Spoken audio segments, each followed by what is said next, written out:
There's a lot of new polling. This is from Pew.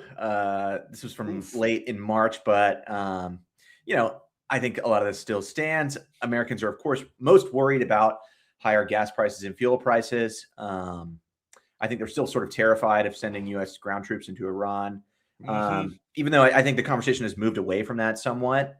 Yeah, I think so. I think the prospect of it was frightening and lasting enough for it to have an impact on polling going forward, and Donald Trump's perception and as far as his handling of the war. So this is showing by party how people feel about Donald Trump's policy decisions in Iran, how confident they are, and you can see just looking at that, 18% of his own vote. That is a lot. That is a steep decline in trust from Republicans on this issue. Of course, obviously, he's down in the dumps with Democrats, right? But he's suffering with the whole country. But it's the most significant when he's losing this huge subset of Republicans. And we'll talk about this more later. But we're starting to see somewhere but 18 to 20% of MAGAs themselves falling off, which blows my mind. The stickiest cohort in the Republican coalition. When you're there were always soft pieces to MAGA, right? Like the people who are 3-time Trump voters are not the soft pieces, but he brought people in. He brought new people in, which is surprising, but he did bring new people in the last decade. But this is concern by party about higher gas prices and terrorist attacks. I think that is something that it's still lingering out there. Iran hasn't pulled that lever yet because I think they see themselves as winning the PR war here, and that wouldn't wouldn't be useful to winning the PR war. It would be the opposite. Yeah, right.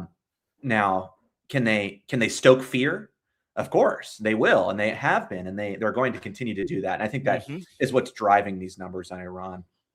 And this, we've said it a few times now on several shows. This is the most consequential thing that's happening in U.S. politics right now. It's going to be what determines the outcome of the midterms. He's desperate for a deal. He's trying to scratch together a deal. He's really hoping that something will come. Trying. He's blocking. Well, right now, as we came on the air, Andrew, we were just talking about this before we came on the air. Trump is apparently going to give them $20 billion, which I was told when Obama did that was bad. I was told that. It was going to fund terrorism for 100 years. Well, that's the truth, though. It's going to fund the proxies. This money will go straight to the proxies. And this is the big mistake of this whole thing. Blockading the Strait gave them, the war with Iran gave them, real control over Hormuz. That's right. And that made, that a money maker, and that money goes to the proxies. So we've done nothing but fund the proxies by fighting with Iran. We've done nothing but give Iran free cash. Right. Hezbollah and the Houthis must think they won the lottery. Oh, of course they feel that way because, the Houthis haven't even had to play the Trump card, which is blocking the Bab el-Mandeb Strait. Yeah. And should that happen, that'd be. Oh, you want to talk about and that's the entire, not just the energy economy. That's the whole thing, the whole ball game. And, you've heard a lot of people compare this to the Suez Crisis, which ultimately ended up with the U.S. saying, no, you can't do that. You have to stop fighting this war with Egypt. This is hurting everybody. But here's the thing. There's no player that's going to step up to the U.S. and say you can't do that. China won't even do it publicly. They're, of course, helping the Iranians. But we are just going to keep shooting ourselves in the foot over and over and over and over and over again as long as Donald Trump continues to pursue this war. And no one's going to stop him. No one in his administration will stop him. None of the influencers will stop him. Yeah. He will just keep going because he has nothing else. There's no other option for him. Yeah. And I think he saw this. Oh, unless he invades Cuba, of course. We'll get to that. We'll get to that. We'll be there soon. Maybe next week. Well, maybe in the next couple of weeks, we'll see. I think he's got to move all these assets back and forth across Marco the has a world. beret fitting. Oh God. I'm sure we'll see Marco in the green jumpsuit. The Viceroy of Cuba. I love that. That's good. It's a wholesome. It's going to be at Batista's old palace. Oh God, I'm sure he would. I don't. Let's not go there. Let's just leave it. Let's leave it. Listen, if you offered Marco right now to be the president of Cuba, he'd get the fuck out. He'd be down there in a hot minute. Well, no, he just, he's what is it? What is these people have multiple jobs? They're sort of he's just moving the mouse around on all his different jobs. Right. I'm sure he would just phone it in. He's got 4 monitors up there. Okay, this is my national security job. This is my State Department job. Oh God, poor guy. I mean, he's just a snake.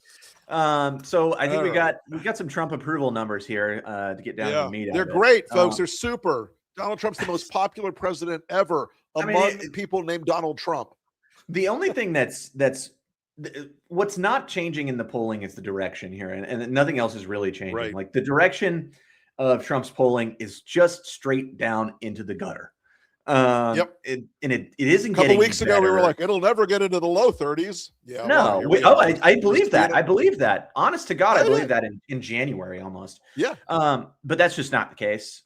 He can go down to the low 30s. He can go into the high 20s if we keep going down this path. By the way, folks, all these polls are before the Jesus picture and the war with the Pope. Yes, which we'll get to. Which we're going to get to. He can go into the 20s. I swear to you, I know that sounds crazy, but it's possible. This is his trend line right now compared with other presidents and second terms. He's unpopular as hell. I mean, more unpopular than Joe Biden, more unpopular than George Bush. He is. I mean, look, when that George Bush number, that reflects 4 years of terrible war news, Katrina, and gas prices that at the time, folks, were in the stratosphere at $3.16. Yeah, and Trump is visibly worse than all of these other presidents in comparison. And he will go down as the worst approval ratings of any president in history. So this is where you see strongly approve, strongly disapprove, and so these are the numbers that are less likely to move quickly over time. Right. So those strongly disapproves are people who that cohort is mostly people who hated him already. But you can see it's trending up towards 50%. Yep. Which I think is very significant for strongly disapprove. Normally, what you get is that number is somewhere in the mid 20s, low 30s, and then you have the somewhat disapproves. But that is not the case here. It is a growing number that is eking out these other numbers. So the weak disapproval, the room to grow for strongly disapprove is not that much anymore. We've already almost reached. They're sort of at the mathematical limit of it. And anyone who's still strongly disapproving at this point, they're not coming out. They're not coming out. It's just not going to happen. Or strongly approving. They're just not going to. I think that weak disapproval number is. I think that ratio of strong disapprove to weak disapprove is really the most striking piece of data here, because that has been a fairly consistent ratio over time. Yeah, and it just doesn't. It doesn't bode well. You map these numbers onto independents or moderate voters. What you see is, an even more stark difference between the strong and weak disapproval. So, he's Donald Trump is finished. He is finished forever.